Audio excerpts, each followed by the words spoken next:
Un demi-kilomètre carré, un confetti de territoire. Voilà ce qu'occupent encore aujourd'hui les combattants djihadistes en Syrie.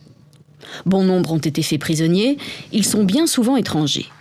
Pour les Américains, c'est donc aux pays européens dont ces combattants sont ressortissants à les rapatrier. D'où ce tweet du président.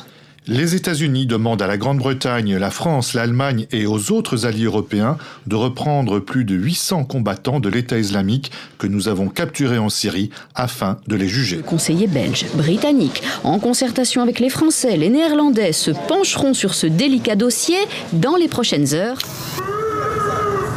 Port-au-Prince s'éveille après 9 jours de manifestations, de violences, de routes bloquées, de paralysie. Auberne-Pierre, lui, demeure terré chez lui à répéter les leçons de français de sa fille de 8 ans, Tanora. Il n'a que 6 heures d'électricité par jour. Ça fait 3 jours que j'ai pas trouvé de l'eau. Son galon d'eau est vide. Auberne a cherché de l'eau potable pendant 3 jours, en vain. Mais Haïti n'est pas une ville. Les gens qui vivent en Haïti, c'est... Je ne sais pas, mais pour moi, c'est de l'enfer. Il ne sait pas combien de temps il pourra encore envoyer sa fille à l'école. Il peine à payer les frais de scolarité.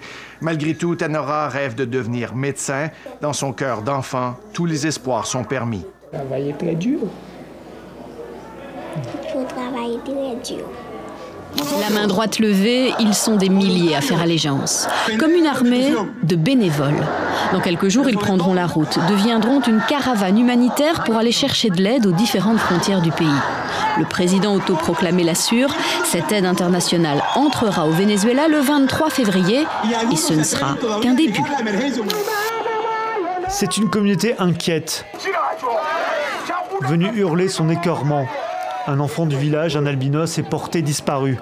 Et ils sont peu à se faire des illusions sur le sort du garçon. Sa propre mère cherche surtout désormais à sauver la petite sœur. Il y a un problème d'acceptation vis-à-vis de l'albinisme, parce que certains pensent que les organes des albinos peuvent apporter santé et richesse, ce qui est bien évidemment faux. Nous avons recensé 27 pays où il y a eu ce genre d'attaque.